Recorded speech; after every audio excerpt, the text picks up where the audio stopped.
हे महाराज, आत्मतत्व यस किसिमले व्यवस्थित भएर रहेको छे त्यसलाई सबैबाटे अलग गरेर मात्र बताउन सकिन्छे। यस्तो अवस्थामा मैले त्यसका विषयमा एम शब्दका माध्यमद्वारा कसरी वर्णन गर्न सक्छु रे यो अत्यन्त असम्भव छे। 14औं अध्याय राजा सोविरको प्रश्न जड भरतको जवाब।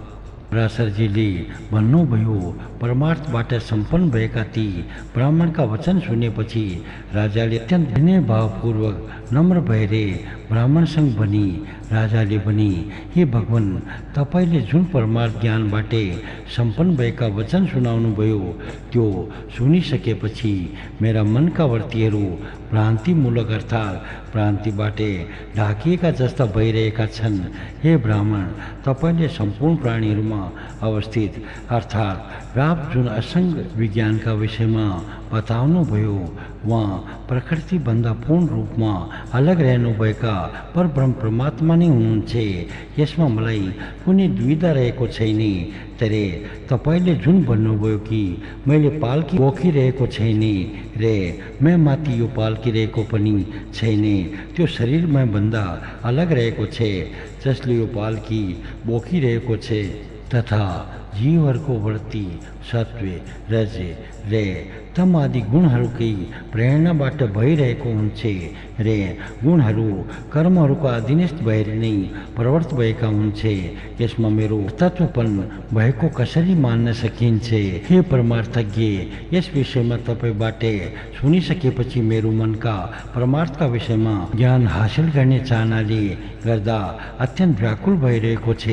मैमा कृपा गरेर त्यस विषयमा विस्तारपूर्वक मलाई बताइदिनुहोस्। हे ब्राह्मण, मैं ते पहिलेदेखि नै धर्मात्मा कपिल ऋषिका आश्रममा गएर यस अपार संसारमा मनुष्यको कल्याण कसरी हुन सक्छ यस विषयमा सोध्नका लागि अत्यन्त उत्साहित भएको थिएँ। तर बीचमा नै अर्थात् जाने क्रममा रहेकै अवस्थामा तपाईँले जुन कुरा बताउनुभयो त्यो सुनिसकेपछि मेरो चित्त परमार्थका विषयमा सुन्ने अभिलाषाका साथै तपाईँप्रति पूर्ण रूपमा आकृष्ट भयो।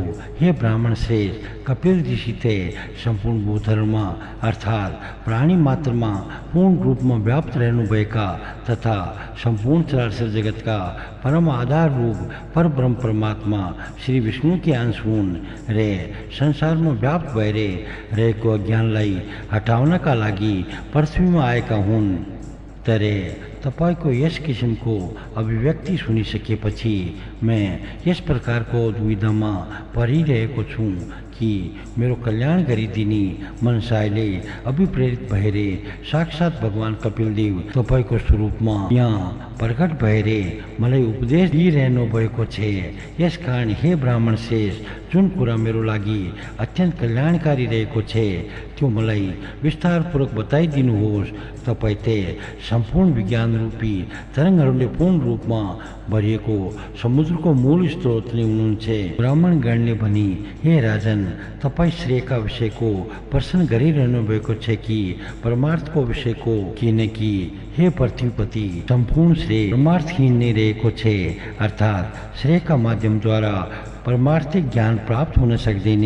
हे राजन, जुन मनुष्यहरूले देवताहरूको आराधना वा उपासना गरेर धन सम्पत्ति पुत्र राज्य प्राप्तिको कामना गर्दछन् तिनीहरूका लागि त्यही नै परम श्रेय हो।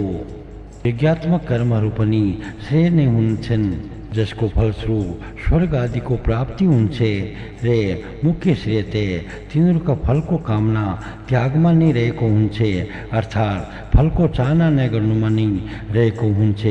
यस कारण हे भूपति, योगमा एकाग्रतापूर्वक लागेका पुरुषहरूले प्रकृतिभन्दा पूर्ण रूपमा अलग रहेको आत्माकै उपासना गर्नुपर्दछ किनकि परब्रह्म परमात्माको संयोग रूपी श्रेय नै वास्तविक श्रेय हो। यस प्रकार सैकड़ों किसिमका अनेकौं श्रेयहरू रहेका छन्। तर यिनीहरूमध्ये कुनै पनि परमार्थिक श्रेय होइनन्। जुन परमार्थिक श्रेय छे त्यसका विषयमा मैबाट सुन्नुहोस्। यदि धन प्राप्ति नै परमार्थिक लाभ हो भने धार्मिक कार्यमा त्यसको त्याग किन गरिन्छे रे? आफ्नो मनोकामना पूर्तिका लागि किन त्यसको व्यय अर्थात् धन खर्च गरिन्छे? यसकारण त्यसको प्राप्तिलाई परमार्थिक उपलब्धि मान्न सकिँदैन। हे नरेश्वर, यदि पुत्रलाई परमार्थ मान्नुहुन्छ भने त्यो पनि आफ्नो पिताको परमार्थ हो तथा त्यसको पिता पनि अर्कैको अर्थात् आफ्ना पिताका लागि मात्रै परमार्थिक लाभ हो, अन्यको होइन। यसकारण पिताको कार्यरूप पुत्रलाई यस चराचर जगतमा परमार्थ भन्न सकिँदैन, किनकि यस प्रकारको कार्यलाई परमार्थ मान्ने हो भने सम्पूर्ण कार्यहरूको कार्य पनि परमार्थ हुन्छ। तथा यदि संसारमा राज्य आदिको प्राप्तिलाई परमार्थ मान्ने हो भने पनि परमार्थ भन्ने वस्तु निरन्तर रूपमा स्थिर भएर रहन्छ, तर राज्य कसैसँग पनि त्यसरी स्थिर भएर रहँदैन। यसकारण त्यो पनि परमार्थ होइन। यदि ऋक, यजु र सामवेद यी तीनवटै वेदहरूका मन्त्रहरूबाट सम्पन्न गरिने यज्ञादि कर्महरूलाई तपाईँ परमार्थ मान्नुहुन्छ भने त्यस विषयमा पनि मेरो मान्यता सुन्नुहोस्। हे नर, कारण स्वरूप माटोबाट जुन कार्य सम्पन्न हुन्छ त्यो आफ्नो कारणको त्यसैसँग सम्बन्ध रहने कालले माटोमै नै मानिन्छ। यसरी नै विनाश लीला संविदा घिउरे कुश आदि द्रव्य अर्थात् पदार्थका माध्यमद्वारा जुन यज्ञ यज्ञादि कर्महरू सम्पन्न हुन्छन् ती पनि विनाशशील नै हुन्छन्। विद्वानहरूले परमार्थलाई अविनाशी बताएका छन्, तर नाशयुक्त अर्थात् विनाशशील पदार्थहरूबाट सम्पन्न यज्ञ यज्ञादि क्रियाहरू र त्यसको फल सबै विनाशयुक्त रहेका छन्। यसमा कुनै किसिमको दुविधा छैन। यदि तपाईँ फलको कामना नगरिएका अर्थात् निष्काम भावपूर्वक गरिएको कर्मलाई परमार्थ मान्नुहुन्छ भने त्यो मुक्तिको साधन रूप भएकाले साधन मात्र हो, परमार्थ होइन। तथा हे राजन, शरीरद्वारा आत्मालाई अलग सम्झेर त्यसको ज्ञान आदिलाई परमार्थ मान्ने हो भने त्यो केवल अनात्माबाट आत्माको भेद बताउने उपाय मात्र हो रे परमार्थमा कुनै किसिमको भेद रहेको हुँदैन। यसकारण त्यो पनि परमार्थ होइन।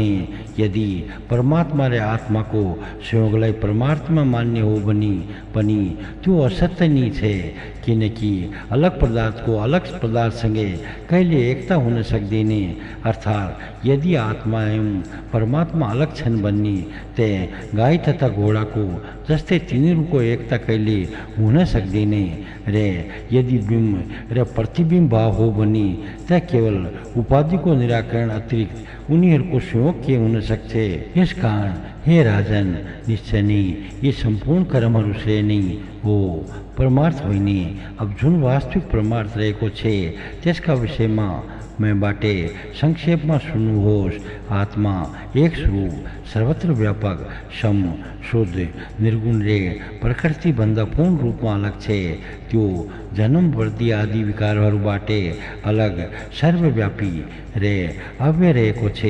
हे राजन, त्यो आत्मा परम ज्ञानमय रे सर्वव्यापक छ। त्यसको कहिले कसैसँग न त संयोग भएको थियो न भएको छ रे न भविष्यमा पनि कहिले हुन सक्छ। आफ्नो तथा अर्काको शरीरमा वर्तमान अर्थात् सधैँ अवस्थित रहेको त्यो आत्मा एक रहेको छ। यही विशेष ज्ञान परमार्थ हो रे द्वैत अर्थात् अलग विचार भएको पुरुष परमार्थदर्शी हो। जसरी अभिन्न रूपबाट सर्वव्यापक रहेको वायुको बाँसुरीका पालहरूको भेद अनुसार षड्ज आदि अनेक भेद हुन्छन्, त्यसरी नै एउटै परमात्माको शरीर आदिका कारणले गर्दा देवता, मनुष्य आदि अनेक भेद रहेको हुन्छ।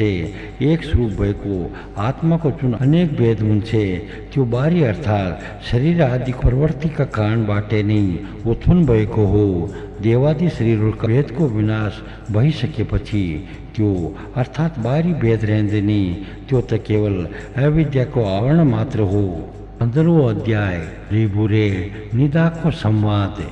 पराशरजीले भन्नुभयो, यसरी बताइसकेपछि मौन धारण गरेर मनन गरेका राजालाई देखेर ब्राह्मणले फेरि अद्वैत सम्बन्धी कथा अर्थात् संसार असत्य छे, ब्रह्म एकमात्र सत्य छे, मायाको व्यवहारिक सत्ता छे, मायाका माध्यमबाट रचना भएकाले जगतको स्वरूप अनिवर्चनीय छे भन्ने प्रतिपादन गर्ने आदि शङ्कराचार्यको सिद्धान्तका विषयमा सुनाउनु आरम्भ गरे। ब्राह्मणले भने, हे नृपश्रेष्ठ, प्राचीन समयमा महात्मा निदाघलाई ज्ञानका विषयमा उपदेश दिँदै महर्षि ऋभुले जे बताउनु भएको थियो त्यसको विषयमा सुन्नुहोस्। हे भूपति परमेष्टि अर्थात् प्रजापति ब्रह्माजी ऋभु नाम भएका एक पुत्र थिए। उनी स्वभावले नि अर्थात् स्वतः सिद्ध रूपमा नि परमार्थ तत्वका ज्ञाता थिए, अर्थात् परमार्थ तत्वका सम्बन्धमा पूर्ण रूपमा ज्ञान हासिल गरेका थिए। प्राचीन कालमा पुलस्त्य ऋषिका पुत्र निदाघ उनका शिष्य थिए, जसलाई उनले अत्यन्त हर्षोल्लासपूर्ण अवस्थामा अर्थात् प्रसन्नतापूर्वक तत्व ज्ञानका विषयमा उपदेश दिएका थिए। हे नरेश्वर, ऋभुले अनुभव गरे कि सम्पूर्ण शास्त्रहरूका ज्ञाता भए तापनि निदाघको अवैधवादमा श्रद्धा रहेको छैन। त्यस समयमा देविका नदीको किनारामा पुलस्त्य ऋषिद्वारा बसाएको परम रमणीय र अत्यन्त समृद्धिशाली वीरनगर नाम भएको आनन्ददायक नगर अर्थात् शहर थियो। हे राजश्रेष्ठ, सुन्दर उपवनहरूबाट सुशोभित भएको त्यस नगरमा प्राचीन कालमा ऋभु ऋषिका शिष्य योगका ज्ञाता निदाघले निवास गरेका थिए। महात्मा ऋभु 1000 दिव्य वर्ष बितिसकेपछि आफ्नो शिष्य निदाघलाई भेट्नका लागि उनको त्यो अत्यन्त रमणीय नगरमा गए। जुन समयमा निदाघ बलि व्यस्त्र देवकर्म गरिसकेपछि आफ्नो ढोकामा उभिएर अतिथिहरूको प्रतीक्षा गरिरहेका थिए। त्यस अवस्थामा उनले प्रभु महर्षिलाई देखे रे उनलाई अर्घ्यदान दिएर अत्यन्त सम्मानपूर्वक आफ्ना घरमा लिएर आए। ती ब्राह्मण श्रेष्ठले ऋभु महर्षिको हात खुट्टा धुन लगाएर अत्यन्त उत्तम आसनमा विराजमान गराए रे आनन्दपूर्वक भने, हे अतिथि देव, भोजन ग्रहण गर्नुहोस्। ऋभुले भने, हे ब्राह्मण श्रेष्ठ, तपाईँका घरमा मैले भोजन गर्ने योग्य पदार्थ के रहेको छे त्यो मलाई बताउनुहोस्, किनकि मेरो यो कुत्सित अर्थात् हेला गर्ने योग्य अन्नमा रुचि छैन। निदाघ भन्दछन्, हे विप्रवर, मेरो घरमा भात, गेतको रस, वाट्य जौको सातु रे पुवा आदि खाद्य वस्तु तयार भएका छन्। यिनीहरूमध्ये तपाईँका लागि जे उपयुक्त हुन्छ त्यसको पूर्ण भोजन गर्नुहोस्। ऋभु ऋषिले भने, हे ब्राह्मण, यी सबै ते कुत्सित अर्थात् त्याग्ने योग्य अन्न हुन्।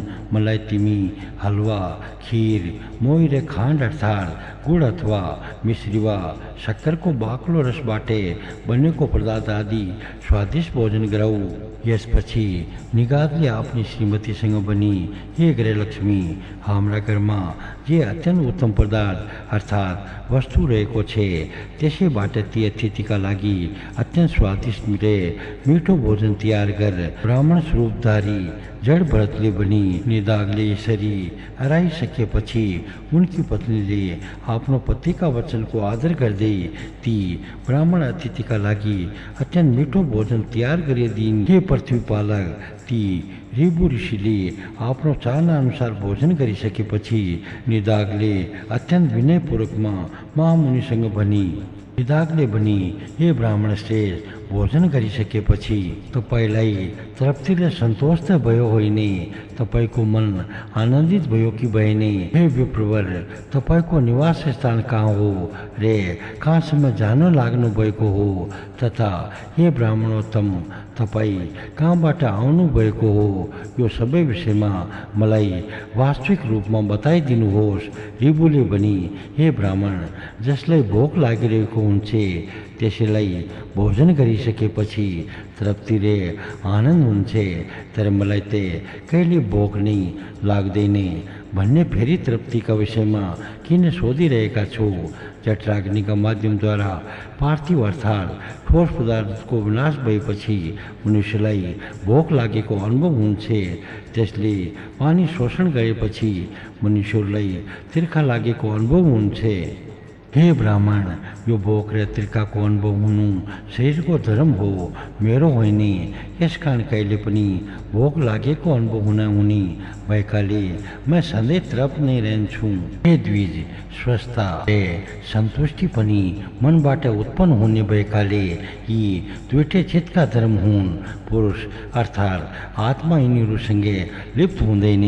यस कारण यी जसका धर्म हुन् त्यसैसँगै उनीहरूका विषयमा सोध, मैसँगै होइन।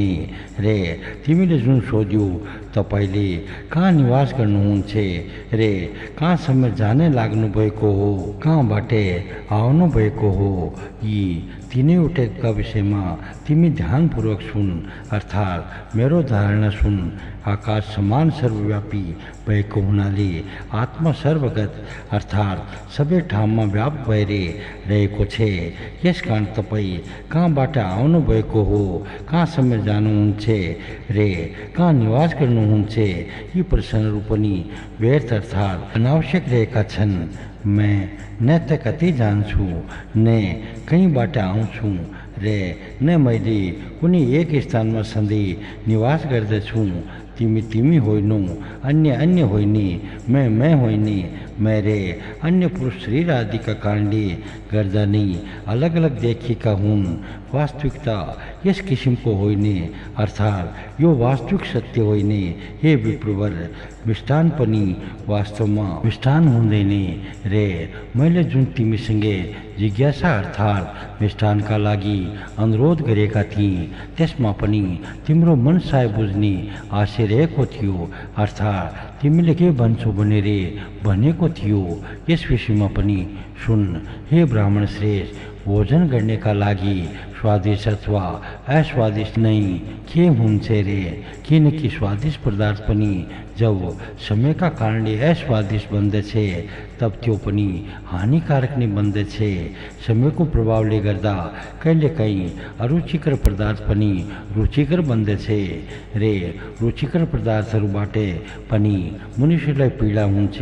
यस किसिमको जुन अन्न रहेको छ, जुन आरम्भ, मध्य रे अन्तिममा पनि रुचिकर अर्थात् स्वादिष्ट भएको अनुभव गर्न सकियोस्। जसरी माटोको माध्यमद्वारा तयार भएको घर माटोबाट लिपपोत गरेपछि सुदृढ बन्दछ, त्यसरी नै यो पार्थिव अर्थात् माटोबाट बनेको शरीर पनि पार्थिव अर्थात् माटोबाट उत्पन्न भएको अन्नका परमाणुहरू अर्थात् कणहरूबाट पुष्ट भएको हुन्छ, जो गहुँ, मुङ, घिउ, तेल, दूध, दही, शक्कर रे फल आदि सबै पार्थिव परमाणु नै त हुन्। यिनीहरूमध्ये कुनैलाई स्वादिष्ट रे कुनैलाई अस्वादिष्ट बताउने। यस कारण तिमीले यस प्रकार बुझेर स्वादिष्ट रे अस्वादिष्टका विषयमा विचार गर्ने मनलाई समानदर्शी बनाउनु पर्दछ। किनकि समानता अर्थात् सम्पूर्ण पदार्थहरू विषयवस्तुहरूमा रहने सम्भावना मोक्ष प्राप्तिको कारक तत्व हो। ब्राह्मण स्वरूपधारी जड़ व्रतले पनि हे राजन, रिबु ऋषिका यस प्रकारका परमार्थ में वचन सुनिसकेपछि धर्मात्मा निदागले उनलाई प्रणाम गर्दै भनी, निदागले भनी, हे ब्राह्मण श्रेष्ठ, तपाईँ प्रसन्न भइदिनुहोस्, कृपया बताइदिनुहोस्, मेरो कल्याणको कामना लिएर आउनुभएको तपाईँ को हुनुहुन्छ? हजुरका यी वचनहरू सुनिसकेपछि मेमा भएका सम्पूर्ण मोहको पूर्ण रूपमा विनाश भइसक्यो। रिबुले पनि, हे ब्राह्मण, मैं तिम्रो आचार्य अर्थात् गुरु रिबु हुँ रे। तिमीलाई सत रे असतका विषयमा विचार गर्न सक्ने सद्विवेकी बुद्धि दिनका लागि यहाँसम्म आएको थिएँ। अब मैं जान्छु। मैले तिमीलाई परमार्थका विषयमा विस्तारपूर्वक बताइदिएँ। यस परमार्थिक तत्वका विषयमा मनन गर्दै तिमी यो सम्पूर्ण चराचर जगतलाई परब्रह्म परमात्मा वासुदेवकै स्वरूप भएको बुझ। यसमा कुनै किसिमको दुविधा रहेको छैन। ब्राह्मण स्वरूपी जड़ व्रतले पनि यसपछि अत्यन्त उत्तम अर्थात् हुन्छ भनेर निदागले अत्यन्त विनम्रताका साथै प्रणाम गर्दै भक्तिभावपूर्वक उनको पूजा गरे रे। रिबुले स्वेच्छा अनुसार त्यहाँबाट प्रस्थान गरे। 16औं अध्याय। निदाका समीपमा रिबुको पुनर्गमन तथा आत्मतत्वको उपदेश। ब्राह्मणले पनि, हे नरहरूमा श्रेष्ठ, त्यसपछि 1000 वर्ष बितिसकेपछि रिबु ऋषि फेरि निदाघलाई ज्ञानका विषयमा उपदेश गर्नका लागि त्यसै नगरमा गए। त्यस नगरमा पुगिसकेपछि ऋषिले देखे विशाल सेना आदिका सहित त्यहाँका राजा नगरमा प्रवेश गरिरहेका थिए। त्यस समयमा वनबाट नित्यक्रमका लागि आवश्यक पर्ने संविदा तथा कुश लिएर आएका धर्मात्मा निदाघ त्यो जनसमुदायभन्दा अलिक परे भोकेर तिर्के उभिरहेका थिए। यसरी एक छेउमा उभिरहेका निदाघलाई देखेपछि रिबु ऋषिले उनको नजिक गएर उसलाई अभिवादन गर्दै भनी, हे ब्राह्मण, तपाईँ यो एकान्त स्थानमा किन उभिनु भएको हो?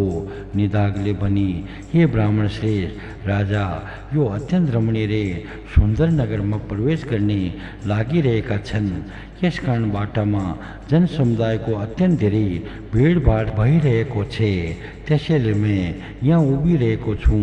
रिबुले भनी, हे ब्राह्मण श्रेष्ठ, यहाँ राजा को छ र अन्य मनुष्य अर्थात् प्रजा को छ? यस विषयमा मलाई बताउनुहोस्, किनकि तपाईँ यिनीहरू सबैभन्दा भद्र आदमी र बुद्धिजीवी जस्तो देखिनुहुन्छ।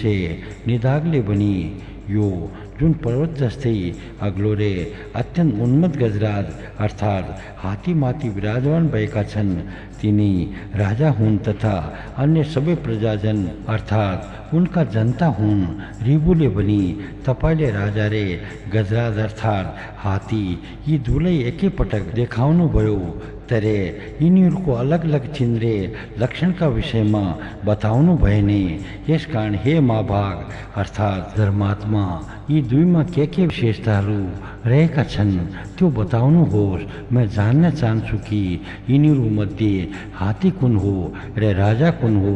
निदाघले भनी, यिनीहरू मध्ये तले अर्थात् जमिनलाई टेकेर उभिएको हात्ती हो र त्यसमाथि विराजमान भएका राजा हुन्। यस प्रकार बोक्ने र बोकाउनेको सम्बन्धलाई कसैले जान्दैन। रिबुले भनी, हे ब्राह्मण, जसरी मैले सम्झन सक्दछु त्यस किसिमबाट मलाई बुझाइदिनुहोस्। तपाईँले प्रश्न गर्नुहोस् कि यसमा अध अर्थात् तल शब्दको अर्थ के हो र ऊर्ध्वे अर्थात् माथि कसलाई भनिन्छ? ब्राह्मण रूपी जड भरतले भनी, रिबुद्वारा यसरी पटक पटक सोधिएपछि निदाघले अनायास रूपमा उनी माथि चढेर भनी, तपाईँ मसँगै सोधिरहनु भएको छ, अब म त्यस विषयमा बताउँछु, सुन्नुहोस्। यस समयमा राजाका जसरी माथि म रहेको छु र हात्तीको जसरी तले तपाईँ रहनु भएको छ, हे ब्राह्मण, तपाईँलाई सम्झाउनका लागि मैले यस किसिमको उदाहरण प्रस्तुत गरेको हुँ अर्थात् देखाइएको हुँ। रिबुले भनी, हे ब्राह्मण श्रेष्ठ, तिमी राजाका समान रहेका छौ र म हात्तीका समान अवस्थित रहेको छु। यहाँसम्म त ठिक छ, तर अब तिमी यो बताइदेऊ कि तिमी को हो र म को हुँ? ब्राह्मण रूपी जड भरतले भनी, रिबुले यस किसिमले प्रश्न गरिसकेपछि अत्यन्त चाँडै उनको चरण समाउँदै निदाघले भनी, हजुर निश्चित रूपमा मेरा आचार्य रिबु ऋषि हुनुहुन्छ। मेरा गुरुको जस्तो अर्थात् आचार्यको जस्तो अद्वैत संस्कारबाट पूर्ण रूपमा सुसंस्कृत अर्थात् सम्पन्न भएको चित अन्य कसैको पनि छैन। यसकारण तपाईँ मेरा गुरु नै यहाँ उपस्थित हुनुभएको छ। रिबुले भनी, तिमीले पहिले जुन सेवा सुरक्षा गरेर मेरो अत्यन्त आदर गरेका थियो, यसकारण तिम्रो प्रेमका वशमा परेर अर्थात् सन्यावश हे निदाघ, म रिबु नामको तिम्रो गुरु ने तिमीलाई आत्मतत्वका विषयमा उपदेश दिनका लागि यहाँ आएको हुँ। हे मामती, सम्पूर्ण पदार्थ र विषयहरूमा अद्वैत बुद्धि अर्थात् आत्मबुद्धि राख्नु नै सबै परमार्थहरूको सार हो। यो मैले तिमीलाई संक्षेपमा बताइदिएँ। ब्राह्मण रूपी जड भरतले भनी, નિદાગલાઈ यस किसिमको उपदेश दिइसकेपछि परम विद्वान महर्षि रिबु फर्किएर निदाग पनि आफ्ना गुरुको उपदेशबाट अभिप्रेरित भएर अद्वैत संस्कारमा अत्यन्त तत्परतापूर्वक लागे। त्यसपछि निदागले सम्पूर्ण प्राणीहरूलाई आफ्नो आत्माभन्दा अभिन्न सम्झन थाले। तपाईँ किसिमले अत्यन्त एकाग्रतापूर्वक ब्रह्म विचारमा प्रयाण भएका ती ब्राह्मणले परम मुक्ति प्राप्त गरे। त्यसै अनुसार हे धर्मज्ञ, तपाईँ पनि आफ्नो आत्मामा सचुर बन्धु बान्धवहरूमा समभाव राख्दै हे मैपते आफूलाई सर्वव्यापी सम्झ्दै परम मोक्ष प्राप्तिमा लाग्नुहोस्, अर्थात् परम मुक्तिको मार्गमा लागेर त्यसलाई प्राप्त गर्नुहोस्। जसरी सर्वव्यापक रूपमा रहेको एउटै आकाशलाई सेतो र निलो भेदहरू भएको देखिन्छ, त्यसरी नै भरमपूर्ण दृष्टि भएकाहरूले पनि एउटै आत्मालाई अलग अलग स्वरूपहरूमा देखिरहेका हुन्छन्। यो सम्पूर्ण चराचर जगतमा जे जति छ त्यो एक मात्र छ र यो एक अविनाशी आत्मा मात्र छ, त्यसभन्दा अलग अरू केही पनि छैन। तपाईँ मेरा अन्य सबै ती आत्मस्वरूप नै हो, यसबाहेक अन्य कसैको अस्तित्व छैन। यसकारण आफूमा भएको भेद ज्ञान रूपी मोहको पूर्ण रूपमा परित्याग गरिदिनुहोस्। पराशरजीले भन्नुभयो। यसरी ती ब्राह्मण अर्थात् जड भरतद्वारा उपदेश प्राप्त गरिसकेपछि परमार्थिक दृष्टि भएका राजर्षि शोभिर नरेशले आफूमा भएको भेद बुद्धिको परित्याग गरिदिए। ती आफ्नो पहिलो जन्मको स्मरण राख्ने समक्ष ब्राह्मण श्रेष्ठ अर्थात् जड भरत पनि ज्ञानबाट पूर्ण रूपमा सम्पन्न भएका कारणले गर्दा त्यसै जन्मबाट सधैँका लागि मुक्त भए। यसरी महाराज भरतको सारपूर्ण वृत्तान्तका विषयमा जुन मनुष्यले भक्तिपूर्वक कीर्तन गर्दछ अथवा सुन्दछ त्यसको बुद्धि अत्यन्त निर्मल हुन्छ, त्यसलाई कहिले पनि आत्माको विस्मृति हुने छैन, अर्थात् उसको आत्मामा अज्ञान रूपी मोहले निवास गर्न सक्ने छैन तथा ऊ जन्म जन्मान्तरमा मुक्तिका लागि योग्य बन्दछ। श्री गणेशाय नमः, श्री परमात्मने नमः, श्री इष्ट देवता चरण कमलभ्यो नमः। श्री विष्णु महापुराण तेस्रो अंश पहिलो अध्याय मन्वन्तरहरूको वर्णन। मैत्रीले भने, हे गुरुदेव, तपाईँले पृथ्वी समुद्र आदिको स्थिति तथा सूर्य आदि ग्रहहरूको अवस्थाका विषयमा मलाई पूर्ण रूपमा अत्यन्त विस्तारपूर्वक बताइदिनुभयो। तपाईँले देवता आदि र ऋषिहरूको सृष्टिका विषयमा तथा चारैवटै वर्णहरू तथा तिरेक योनिका जीवहरूको उत्पत्तिका विषयमा पनि विस्तारपूर्वक वर्णन गरिदिनुभयो। ध्रुव एवं प्रहलादको चरित्रका विषयमा पनि तपाईँले विस्तृत रूपमा वर्णन गरिदिनुभयो। हे गुरुदेव, अब मैं हजुरका मुखारबिन्दबाट मनवन्तर तथा इन्द्र एवं सम्पूर्ण देवताहरूका साथै मनवन्तरहरूका अधिपति मनुहरूको कथाका विषयमा सारपूर्ण किसिमबाट विस्तारपूर्वक सुन्न चाहन्छु। पराशरजीले भन्नुभयो, पहिला अर्थात् भूतकालमा जति मनवन्तर भएका थिए तथा भविष्यमा जुन जुन हुनेछन् तिनीहरू सबैका विषयमा मैं क्रमबद्ध रूपमा वर्णन गर्नेछु। सर्वप्रथम स्वयम्भू मनु भए, त्यसपछि क्रमबद्ध रूपमा स्वरोचिस, उत्तम, तामस, रेवत रे साक्षुष आदि मनुहरू भए। यी 6वटा मनवन्तरहरूको समय पहिले नै समाप्त भइसकेको छ। अहिले सूर्यपुत्र व्यवस्थ मनुको समय चलिरहेको छ, जसलाई 7औं मनवन्तर भनिन्छ। कल्पको आरम्भ अर्थात् सुरुमा जुन स्वयम्भू मनवन्तरका विषयमा बताइएको छ त्यसका देवता र सप्तऋषिहरूका विषयमा पनि वर्णन गरिसकेको छ। अब अगाडि मै स्वराक्षस मनुका मनवन्तराधिकारी देवता ऋषिहरू र मनुका पुत्रहरूका विषयमा विस्तारपूर्वक तिमीलाई बताउने छु। हे मैत्री, स्वराक्षस मनवन्तरमा परावत र तुषित नाम भएका देवताहरू थिए रे अत्यन्त बलशाली विपश्चित नाम भएका त्यस समयका इन्द्र थिए। ऊर्ज, स्तम्भ, प्राण, वात ऋषभ, निरेरे, परिपान ये 7 त्यस समय का सप्तऋषिहरू थिए तथा स्वराचिस मनुका चैत्र तथा किम पुरुष आदि नाम भएका पुत्र थिए। यस प्रकार तिम्रो जिज्ञासा अनुसार द्वितीय मनवन्तर का विषयमा विस्तृत रूपमा वर्णन गरिदिए। अब उत्तम मनुका सम्बन्धमा ध्यानपूर्वक सुन। हे ब्राह्मण, तेस्रो मनवन्तरमा उत्तम नाम भएका मनु थिए। हे मैत्रेय, त्यसरी त्यस मनवन्तरमा सुशान्त नाम भएका देवाधिपति अर्थात् देवताहरूका राजा इन्द्र थिए। त्यस समयमा सुदाम, सत्य, शिव, प्रतर्दन र वशवर्ती यी सबै 12 देवताहरूका 5 किसिमका गण थिए तथा त्यस मनवन्तरमा वशिष्ठ ऋषिका 7 पुत्रहरू सप्तऋषिका रूपमा रहेका थिए। राजा अज, परशु एवं दिव्य आदिका उत्तम मनुका पुत्रहरू थिए। त्यसपछि तामस मनवन्तरमा स्वरूप, सत्य, हरियम, सुदी 4 देवताहरूका वर्ग थिए र यी प्रत्येक वर्गमा 27 देवताहरू रहेका थिए। त्यस समयमा 100 अश्वमेघ यज्ञ गर्ने शिवी नाम भएका राजा इन्द्र थिए। एवं त्यस समयमा जुन सप्तऋषिहरू रहेका थिए तिनीहरूको नामका विषयमा पनि सुन। ज्योतिधामा, पृथु, काव्य, चैत्र, अग्नि, वनक एवं पीवर ये 7 त्यस मनवन्तर का सप्तऋषिहरू थिए। तामस मनुका नर ख्याति, शान्त है, जानु जंगादि अत्यंत बलशाली पुत्रहरू नै त्यस समयका प्रतापी राजाहरू थिए। हे मैत्रेय, 5औं मनवन्तरमा रेवत नाम भएको मनु थिए तथा त्यस समयका इन्द्रको नाम विभु रहेको थियो तथा त्यस समयमा जुन देवताहरू रहेका थिए उनीहरूको नामका विषयमा विस्तारपूर्वक सुन। यस मनवन्तरमा 14 देवताहरूका अमिताभ, बुत्से, वैकुण्ठ रे सुमेध नाम भएका गणहरू रहेका थिए।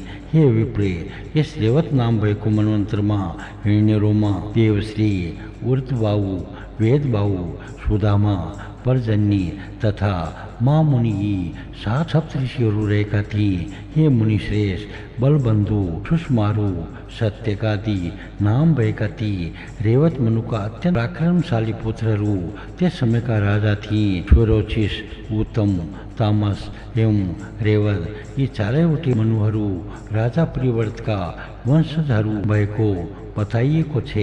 राजर्षि प्रियव्रतले अत्यंत कठोर तपस्याका माध्यमद्वारा भगवान श्री विष्णुको उपासना गरेर आफ्ना वंशमा उत्पन्न भएका यी 4वटै मनवन्तरका प्रजापति अर्थात् अधिपतिहरूलाई प्राप्त गरेका थिए। 6औं मनवन्तरमा चाक्षुष नाम भएका मनु रहेका थिए तथा त्यस समयका इन्द्रको नाम मनोजव रहेको थियो। त्यस समयमा जुन देवताहरू रहेका थिए तिनीहरूको नामका विषयमा सुन।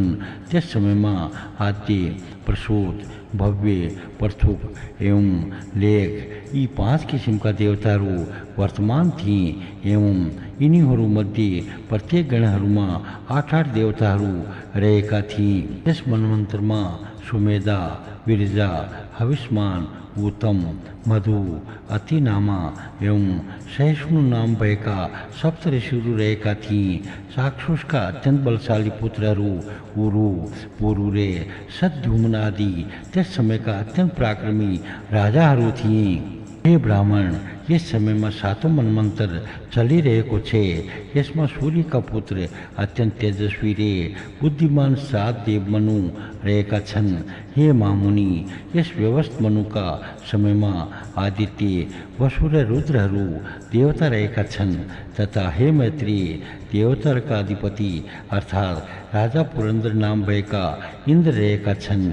यस समयमा वशिष्ठ, कश्यप, अत्रि, जमदग्नि, गौतम, विश्वामित्र रे भरद्वाज यी सबै यस मनवन्तरमा सप्तऋषिका रूपमा रहेका छन्। इक्ष्वाकु, नाभग, ग्रस्ट, सरियाती, नरिशन्त, नाभ, करुष, पुरुषत एवं सम्पूर्ण लोकहरूमा प्रख्यात वसुमार यी 9 व्यवस्थ मनुका अत्यंत धर्मप्राण पुत्रहरू भएका थिए। जुन विष्णु शक्ति उपमा रहित सत्व गुण सम्पन्न लोक कल्याण रे रक्षामा अवस्थित रहेको हुन्छ रे सम्पूर्ण मनमन्त्रहरूमा ती वैष्णवी शक्ति विराजमान पनि रहेको हुन्छ। सबैभन्दा पहिलो स्वयम्भू मनमन्त्रका आकृतिका वर्गबाट यज्ञमय पुरुष भगवान श्री विष्णुको अंशबाट मानसदेव उत्पन्न भएका थिए। यसपछि स्वारोचित मनमन्त्र आइसकेपछि ती मानसदेव श्री अजित ने तुषित नाम भएका देवताहरूसँगै तुषिताका गर्भबाट फेरि उत्पन्न भइन्। त्यसपछि फेरि उत्तम मनमन्त्रका समयमा तिनी तुषित देव से सत्य गणहरूसहित सत्य स्वरूप भएर सत्यका गर्भबाट उत्पन्न भइन्। यसपछि तामस मनमन्त्र आएपछि तिनी मानसदेव हरि नाम भएका देवताहरूसँगै हरि स्वरूपमा हरियाका गर्भबाट फेरि उत्पन्न भइन्। त्यसपछि भगवान हरि रेवत मनमन्त्रका समयमा त्यस समयका देवताहरूसँगै सम्भूतिका गर्भबाट उत्पन्न भएर मानसका नामबाट सबै लोकहरूमा प्रख्यात भई। यसपछि चाक्षुष मनमन्त्र आएपछि उहाँ पुरुषोत्तम भगवान वैकुण्ठ नाम भएका देवताहरूसँगै वैकुण्ठका नामबाट प्रसिद्ध हुँदै वैकुण्ठका गर्भबाट उत्पन्न हुनुभयो। तथा हे ब्राह्मण, यो व्यवस्वत मनमन्त्र आएपछि भगवान श्री विष्णु कश्यप ऋषिका माध्यमद्वारा अदितिका गर्भमा प्रवेश गरेर वामन स्वरूप धारण गरेर प्रकट हुनुभयो। जुन महात्मा वामनले 3 पाइलाका माध्यमद्वारा तीनवटै भुवनमा विजय प्राप्त गरेर निष्कण्टक अर्थात् कुनै शत्रु नभएको एक लोटी 3वटै लोकहरूको राज्य पुरन्दरलाई दिनुभयो। हे ब्राह्मण, यसरी 7वटै मनमन्त्रहरूमा भगवान श्री विष्णुका यी 7 किसिमका मूर्तिहरू प्रकट भइन्, जसबाट सम्पूर्ण प्रजाहरूको रक्षा भएको थियो। उहाँ नै महात्मा श्री नारायणको शक्तिका अंशबाट यो सम्पूर्ण विश्व उत्पन्न भएको हो एवं उहाँकै शक्तिबाट ब्रह्माण्ड व्याप्त भएको छ। यस कारण उहाँ श्री विष्णुका नामबाट प्रख्यात हुनुभएको छ, किनकि प्रवेशार्थक विष धातुबाट विष्णु शब्द सिद्ध हुन्छ। यस प्रकार सम्पूर्ण देवताहरू, समस्त मनुहरू, सबै सप्तऋषिहरू, अशेष मनुपुत्रहरू र सम्पूर्ण देवराज अर्थात् इन्द्रहरू यी सबै भगवान श्री विष्णुकी विभूतिहरू अर्थात् स्वरूपहरू हुन्। दोस्रो अध्याय सावर्णिक आदि मनुहरूको वर्णन तथा कल्प परिमाण निरूपण। यत्रेले भने, हे विप्रवर ऋषि, हजुरले यी बितिसकेका 7 मनमन्त्रहरूका विषयमा विस्तृत रूपमा बताइदिनुभयो। अब मैं हजुरबाट आउने मनमन्त्रहरूका विषयमा सुन्न चाहन्छु। यस कारण मलाई तिनीहरूका विषयमा पनि पूर्ण रूपमा बताइदिनुहोस्। पराशरजीले भन्नुभयो, हे मुनि, विश्वकर्माकी संज्ञा नाम भएकी पुत्री सूर्यकी भार्या अर्थात् पत्नी थिइन्। ती संज्ञाका गर्भबाट मनु, यम र यमी नाम भएका 3 सन्तानहरू उत्पन्न भई। ત્યારે कालान्तरमा आफ्नो पति सूर्यको तेजलाई सहन गर्ने असमर्थ भएका कारणले गर्दा संज्ञा छाया नाम भएकी एक कन्यालाई सूर्यको सेवामा लगाएर स्वयं तपस्या गर्नका लागि वनमा गइन्। सूर्यदेवले यस छाया नाम भएकी कन्यालाई संज्ञा सम्झेर उसको गर्भबाट शनिश्चर अर्का एउटा मनु यी 2 पुत्रहरू एवं तप्ती नाम भएकी एक कन्या समेत 3 सन्तानहरू उत्पन्न गराए। एक दिन जब छाया स्वरूपी संज्ञाले अत्यन्त क्रोधित भएर आफ्नो पुत्रसँगै पक्षपात भएको सम्झिएर यमलाई श्राप दिइन्। त्यसपछि मात्र सूर्य र यमलाई ती संज्ञा नभएर अरू नै कोही भएको ज्ञान भयो। त्यसपछि तिनै छायाले सम्पूर्ण रहस्यका विषयमा बताइसकेपछि सूर्यले संविधामा अवस्थित भएर हेर्दा संज्ञाले घोडीको स्वरूप धारण गरेर अत्यन्त कठोर तपस्या गरिरहेको देखे। त्यसपछि अश्वरूप अर्थात् घोडाको रूप धारण गरेर श्री सूर्यदेवले पनि घोडी स्वरूप भएकी संज्ञाका गर्भबाट 2 अश्विनी कुमारहरू उत्पन्न गराए तथा વીર્ય સ્ત્રાવ પછી નહીં રેવંત નામ ભયકા અરકો એક પુત્ર ઉત્પન્ન કરાઈ દસ પછી ફેરી શ્રી સૂર્યનારાયણ સંज्ञा लय आपनो स्थान में ले आई रे विश्वकर्मा ले सूर्य को तेज लय शांत बनाई दी अर्थात सहन करने सकिनी अवस्था में जाई दी विश्वकर्मा ले सूर्य लय घूमनी यंत्र माथी राखे रे उनको तेज लय घटाई दी तरह उनले सूर्य को जो अक्षुण तेज को केवल अष्टमांश अर्थात आठों अंश लाई क्षय कराव न सके अर्थात घटाव न सके ये मुनि श्रेष्ठ विश्वकर्मा ले जो वैष्णव तेज लाई छांटे का थी जो अत्यंत जाजवल्यमान तेज पृथ्वी में झर्यो ते समय में विश्वकर्मा ले पृथ्वी में झरे को अत्यंत शक्तिशाली तेज बाटे भगवान शिव विष्णु को सुदर्शन चक्र भगवान शिव को महापराक्रमी त्रिशूल धन का अधिपति कुबेर को पुष्पक विमान कार्तिकेय को गोप्य शक्ति बनाई दी तथा अन्य देवताओं का शस्त्र अस्त्रहरूलाई पनि त्यस तेज बाटे अत्यंत बलवान अर्थात शक्तिशाली बनाई दी छाया रूपी संज्ञा को जुन अर्को पुत्र मनु का विषय में यसभन्दा पहिले उल्लेख गरिएको थियो ती आफ्ना अग्रज अर्थात दाजु मनुको जस्तै वर्ण भएका थिए त्यसकारण उनलाई स्वर्ण मनु भनिएको हो उनको जुन आठौं मनवंतर अब निकट भविष्य में आउने छे हे धर्मात्मा यस भावी मनवंतर का विषय में मैं तिमीलाई विस्तृत रूप में बताउने छु तिमी ध्यानपूर्वक सुन हे मैत्री यी सावर्णिक त्यो आठौं मनवंतर का मनु हुने छन् रे सूतवा अमिताभ एवं मुख्य गण देवता हुने छन्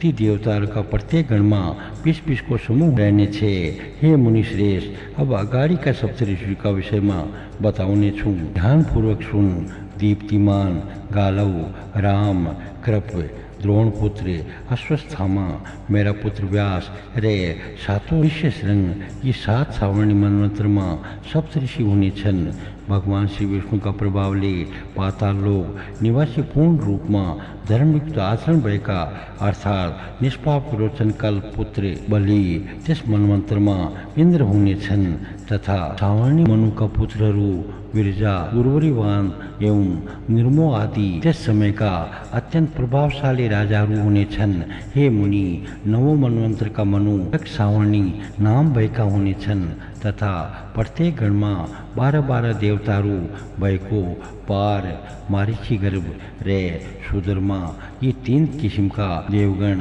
त्यस समयमा हुने छन् हे द्विज तिनीहरूको अधिपति अर्थात नायक अत्यंत पराक्रमी अद्भुत नाम भएका इंद्र हुने छन् त्यो 10 सावर्णी मनवन्तरमा सबल ज्योतिमान भव्य वसु मेघातिथि ज्योतिष्मान रे सातौंमा सत्य नाम भएका ऋषिहरू सप्तऋषि हुने छन् ती नवौं मनु दक्ष सावर्णिका रथकेतु दीप्ति केतु पंचहस्त निरामय एवं पृथुश्रवा आदि नाम भएका पुत्रहरू हुने छन् हे मुनि दशौं मनु ब्रह्म सावर्णी नाम भएका हुने छन् तथा सुदामा एवं विशुद्ध नाम भएका 2 देवगण हुने छन् जसको प्रत्येक गणमा 100 देवताहरू रहने छन् त्यस समयमा शान्ति नाम भएका अत्यन्त बलशाली रे महान तेजस्वी उनीहरूका इन्द्र हुने छन् तथा जो सप्तऋषिहरू हुने छन् तिनीहरूको नाम पनि सुन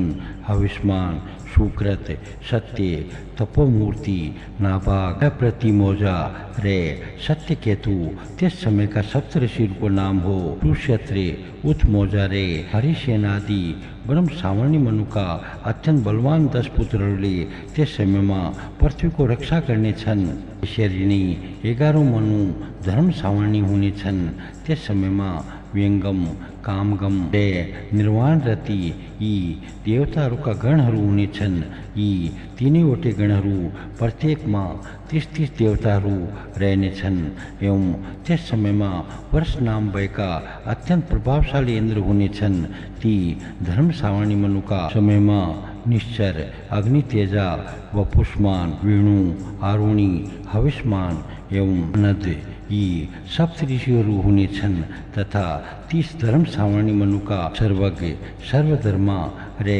देवानिक आदि नाम भएका अत्यन्त पराक्रमी एवं तेजस्वी पुत्रहरू त्यस समयमा पृथ्वीका राजाहरू हुनेछन्। पुत्र सावर्णी 12 मनु हुनेछन्। त्यस समयका इन्द्रको नाम ऋतधामा हुनेछ रे त्यस समयका देवताहरूको नाम पनि सुन। हे ब्राह्मण, त्यस समयमा हरित, रोहित, सुम्ना, सुकर्मा रे तारा नाम भएका 5 गणहरू हुनेछन् रे यी प्रत्येक गणमा 10-10 देवताहरू रहनेछन्। तपस्वी, सुतपा, तपोमूर्ति, तपोरति, तपोग्रति, ज्योति एवं तपोधनी 7 त्यस समयका सप्तऋषिहरू रहनेछन्। अब त्यस समयका मनुका पुत्रहरूको नामका विषयमा सुन। त्यस समयका मनुका देववान, उपदेव, देवश्रेष्ठ आदि नाम भएका अत्यन्त बलशाली एवं तेजस्वी पुत्रहरूले त्यस समयमा सम्पूर्ण पृथ्वीमा राज गर्नेछन्, अर्थात् उनीहरू राजा हुनेछन्। हे मुनि, 13 मनु रौप्य नाम भएका हुनेछन्। यस मनवन्तरमा सुमात्रा, सुकर्मा रे सुधर्मा नाम भएका 3वटा देवगण हुनेछन् तथा यिनीहरूका प्रत्येक गणमा 33 देवताहरू रहनेछन्। त्यस मनवन्तरमा अत्यन्त बलवान एवं तेजस्वी दिवसपति नाम भएका इन्द्र हुनेछन् तथा निर्मोह, तत्वदर्शी, निष्प्रकम्प्य, निरुत्सुक, गतिमान, अव्यरे, शोधपाई 7 त्यस मनवन्तरका सप्तऋषि हुनेछन्। अब मनुका पुत्रहरूको नामका विषयमा सुन। चित्रसेन, विचित्र आदि नाम भएका उनका पुत्रहरू त्यस मनवन्तरका अत्यन्त बलशाली रे प्रतापी राजाहरू हुनेछन्। हे मैत्रेय, 14 मनवन्तरमा भौम नाम भएका मनु हुनेछन्। त्यस समयमा सूची नाम भएका इन्द्र रहनेछन्। अब त्यस समयका 5 देवगणहरूको नामका विषयमा सुन। चाक्षुष, पवित्र, कनिष्ठ, भ्रातृक, वक्षोव्रत यी 5 त्यस मनवन्तरका देवगणहरू हुनेछन्। अब त्यस समयका सप्तऋषिहरूको नामका सम्बन्धमा पनि ध्यानपूर्वक सुन। अग्निबाहु, सूची, शुक्र, मागध, अग्निद्र, युक्त एवं जीत यी 7 त्यस मनवन्तरका सप्तऋषि हुनेछन्। अब मनुका पुत्रहरूको नामका विषयमा पनि सुन। हे मुनि, शार्दुल, त्यस समयमा ती मनुका उरु, गम्भीर, रदन आदि नाम भएका पुत्रहरू हुनेछन्, जसले अत्यन्त प्रतापी राजा भएर सम्पूर्ण पृथ्वीको पालन पोषण गर्नेछन्। 4वटा युगहरूको अन्तमा सम्पूर्ण वेदहरूको लोप हुनेछ। त्यस कारण त्यस समयमा सप्तऋषिहरू स्वर्गबाट पृथ्वीमा आएर ती लुप्त अवस्थामा रहेका वेदहरूको फेरि प्रचार प्रसार रे प्रवर्धन गर्ने कार्य गर्नेछन्। हे ब्राह्मण, प्रत्येक सत्युगको आदिमा अर्थात् आरम्भमा मनुष्यहरूको धर्म र मर्यादालाई स्थापित गराउनका लागि स्मृति एवं धर्मशास्त्रहरूको रचना गर्नका लागि मनुहरूको प्रादुर्भाव हुने गर्दछ तथा त्यस मनवन्तरको अन्त समय अर्थात् त्यो समाप्त नै भए समय त्यस समयका देवताहरूले यज्ञ भागहरूको भोग गर्दछन्। त्यस समयमा जुन मनुका पुत्रहरू रहेका हुन्छन् तिनीहरू रे तिनका वंशजहरूले मनवन्तरको अन्त समय अर्थात् समाप्ति नभए समय पृथ्वीको पालन पोषण गर्ने कार्य गरिरहन्छन्। यस किसिमबाट मनुहरू, सप्तऋषिहरू, देवताहरू, इन्द्रहरू रे मनुका पुत्र राजाहरू यी सबै आफ्ना मनवन्तरहरूमा अधिकार प्राप्त अधिकारी भएर रहेका हुन्छन्। हे ब्राह्मण, यस किसिमबाट 14वटा मनवन्तरहरू बितिसकेपछि 1000 युग पूर्ण रूपमा समाप्त हुन्छन् तथा यति मात्र भएको गुणको समयलाई 1 कल्प भनिन्छ। हे साधु श्रेष्ठ, 1000 युग भएको 1 कल्प बितिसकेपछि त्यति निर्माण भएको अर्थात् 1000 युग बराबरको 1 रात हुन्छ। त्यो रातका समयमा ब्रह्मस्वरूप धारण गर्नुभएका भगवान श्री विष्णु प्रलयकालीन जलमाथि शेषनागको शय्यामा अत्यन्त आनन्दपूर्वक सोच्नुहुन्छ। हे ब्राह्मण, त्यस समयमा सम्पूर्ण चराचर जगतका आदिकर्ता सर्वव्यापक सर्व प्राणी स्वरूप परमात्मा श्री जनार्दन तीनवटै लोकहरूलाई आफ्नो भोजन बनाएर अर्थात् पूर्ण रूपमा निलेर आफ्नो योग मायामा विराजमान रहनुहुन्छ।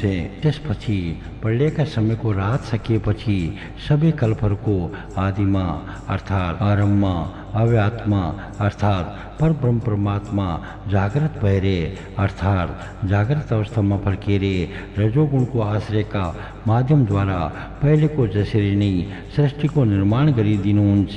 हे ब्राह्मण श्रेष्ठ, मनुका पुत्र राजाहरू, इन्द्र देवताहरू रे सप्त ऋषिहरू यी सबैले जगतको पालन पोषण गर्ने कार्य गर्दछन्। यसकारण यिनीहरूलाई परब्रह्म परमात्माको सात्विक अंश बताइएको छ। हे मैत्रेय, स्थितिको हर्ताकर्ता भगवान श्री विष्णुले चारैवटै युगहरूमा जस्ता किसिमले युगहरूको व्यवस्थापन गर्नुहुन्छ त्यस विषयमा ध्यानपूर्वक श्रवण गर। वहाँ सम्पूर्ण प्राणीहरूको कल्याण गर्नमा पूर्ण रूपमा तत्पर रहनुभएका समस्त प्राणी मात्रका आत्मा परब्रह्म परमात्माले सतयुगमा कपिल आदि ऋषिहरूको स्वरूप धारण गर्नु भएर परम ज्ञानको उपदेश दिनुहुन्छ। त्रेता युगमा परब्रह्म परमात्माले चक्रवर्ती अर्थात् अत्यंत पराक्रमी रे वैभवशाली राजाको स्वरूप धारण गर्नु भएर दुष्टहरूको संहार गर्दै तीनैवटै लोकहरूको पालन पोषण गर्नुहुन्छ। यसपछि द्वापर युगमा परब्रह्म परमात्माले वेद व्यासको स्वरूप धारण गरेर एउटै वेदलाई चार भागमा विभाजन गरेर सैकडौँ शाखाहरूमा त्यसको विस्तृत रूपमा विस्तार गरिदिनुहुन्छ।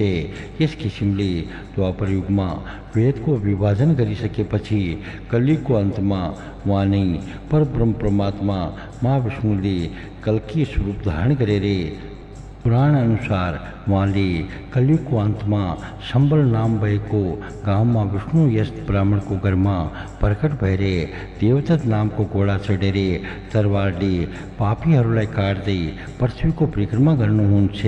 दुराचारीहरूलाई सदाचारी बनाइदिनुहुन्छ। यस किसिमले अनन्त आत्मा परब्रह्म परमात्माले सधैँ यस जगतको सृष्टि पालन एवं संहार गर्नुहुन्छ तथा यो सम्पूर्ण विश्वमा त्यस्तो कुनै वस्तु रहेको छैन जुन उहाँबाट अलग होस्। हे ब्राह्मण श्रेष्ठ, यस लोक र प्रलोकमा भूतकालमा अर्थात् बितिसकेको समयमा, भविष्यकालमा अर्थात् अब अगाडि आउने समयमा र वर्तमान समयमा जति पनि वस्तुहरू अर्थात् पदार्थहरू थिए छन् र हुने छन् ती सबै परब्रह्म श्री विष्णुबाट नै उत्पन्न भएका हुन्। यस प्रकारले मैले तिमीलाई सबै विषयमा पूर्ण रूपमा बताइदिएँ। मैले तिम्रो जिज्ञासा अनुसार समस्त मनवन्तरहरूका विषयमा पनि वर्णन गरिदिएँ। अब यसभन्दा अगाडि के सुन्ने जिज्ञासा रहेको छ सो विषयमा सोध। तेस्रो अध्याय वेद व्यासका 28 नामहरूको निरूपण। मैत्रेयले पनि हे भगवान, हजुरका वचनहरूका माध्यमद्वारा यो सम्पूर्ण चराचर जगत भगवान श्री विष्णुबाट उत्पन्न भएको ज्ञान प्राप्त भयो। वहाँमै अवस्थित रहेको छ एवं विष्णुमय छ तथा वहाँभन्दा अलग केही पनि छैन। तर अब मैं वेद व्यास रूप धारण गर्नुभएका परमात्माले कस्ता किसिमले वेदहरूको विभाजन गर्नुभएको हो त्यसका विषयमा सुन्न चाहन्छु। सो विषयमा पूर्ण रूपमा बताइदिनुहोस्।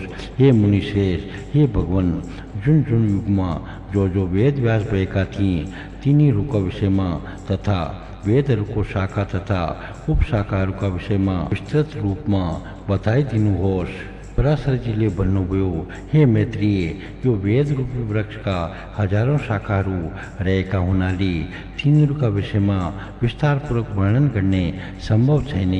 त्यसकारण त्यसका विषयमा संक्षेपमा बताउने छु। ध्यानपूर्वक सुन। हे महामुनि, प्रत्येक कल्पको द्वापर युगमा परब्रह्म परमात्मा श्री विष्णु वेद व्यासका रूपमा प्रकट हुनुहुन्छ र संसारको कल्याणका लागि एउटा वेदलाई अनेक शाखा उपशाखामा विभाजन गरिदिनुहुन्छ। वहाँ भगवान श्री विष्णुले मनुष्यहरूको वीर्य अर्थात् शक्ति तेज र बललाई अत्यन्त अल्प भएको जानेर सम्पूर्ण प्राणी मात्रको कल्याण होस् भन्ने अभिप्रायले वेदहरूको विभाजन गरिदिनु भएको हो। जुन शरीरका माध्यमद्वारा परब्रह्म परमात्माले एक रहेको वेदलाई अनेकौं शाखा एवं उपशाखाहरूमा विभाजन गरिदिनु भएको छ। परमात्माको त्यो शरीर वेद व्यासका नामबाटै प्रख्यात भएको छ। तथा हे मुनि, जुन जुन मनवन्तरमा जो व्यास हुनेछन् रे ती वेद व्यासले जस्ता किसिमले शाखाहरूको विभाजन गर्नेछन्, अब मैं तिमीलाई त्यसका विषयमा बताउने छु। यस व्यवस्थित मनवन्तरका समयमा फेरि द्वापर युगमा व्यास महर्षिहरूले अहिलेसम्म पटक पटक गरेर 28 पटक वेदहरूको विभाजन गरिसकेका छन्। सबैभन्दा पहिलो द्वापर युगमा स्वयं ब्रह्मजीले वेदहरूको विभाजन गर्नुभएको थियो। दोस्रो द्वापर युगमा प्रजापति वेद व्यास भई, तेस्रो द्वापर युगमा शुक्राचार्यजी एवं चौथो द्वापर युगमा बृहस्पति व्यास भएका थिए। यसै गरी पाँचौं द्वापर युगमा सूर्य तथा छठौं द्वापर युगमा यमराज वेद व्यास भएका थिए। सातौं द्वापर युगका वेद व्यास इंद्र, आठौं द्वापर युग का वेद व्यास वशिष्ठ, नौवें द्वापर युग का वेद व्यास शाश्वत रे 10वें द्वापर युग का वेद व्यास त्रिधामा भएका थिए। 11वें द्वापर युग का वेद व्यास त्रिशिक भई, 12वें द्वापर युग का वेद व्यास भरद्वाज भई, त्यसरी नै 13वें द्वापर युग को वेद व्यास अंतरिक्ष भई रे 14वें द्वापर युग का वेद व्यास वपरी भई, 15वें द्वापर युग को वेद व्यास त्रियारुण भई, 16वें द्वापर युग का वेद व्यास धनंजय भएका थिए। त्यसरी नै 17वें द्वापर युग का वेद व्यास ऋतुंजय भएका थिए एवं 18वें द्वापर युग का वेद व्यास ऋणज्य भएका थिए। यस्तै किसिमले 19वें द्वापर युगमा फेरि भरद्वाज नै वेद व्यास भई तथा 20वें द्वापर युगमा गौतम वेद व्यास भई। त्यसपछि 21वें द्वापर युगमा हरियतमा नाम भएका वेद व्यास भई। त्यसपछि 22वें द्वापर युगमा वाजश्रवा ऋषि वेद व्यास भई तथा 23वें द्वापर युगमा सोम सुषुम वंश का 3 बिन्दु वेद व्यास भएका थिए। यसरी नै 24वें द्वापर युगमा भृगु वंशमा उत्पन्न भएका ऋक्ष वेद व्यास भई, जसलाई मनुष्यहरूले वाल्मीकि भन्दछन्। यसपछि 25वें द्वापर युगमा मेरा पिता श्री शक्ति वेद व्यास भई एवं 26वें द्वापर युगमा मैं स्वयं अर्थात मैं पराशर वेद व्यास भई। यसपछि 27वें द्वापर युगमा जातुकर्ण नाम भएका वेद व्यास भई रे अंतमा अर्थात 28वें द्वापर युगमा कृष्ण देवपायन वेद व्यास भई। यस प्रकार ये 28 वेद व्यास प्राचीन हुन्। यी सबैले द्वापर युगको आदिमा अर्थात आरम्भमा एक भागमा रहेको वेदलाई 4 भागमा विभाजन गरेका हुन्।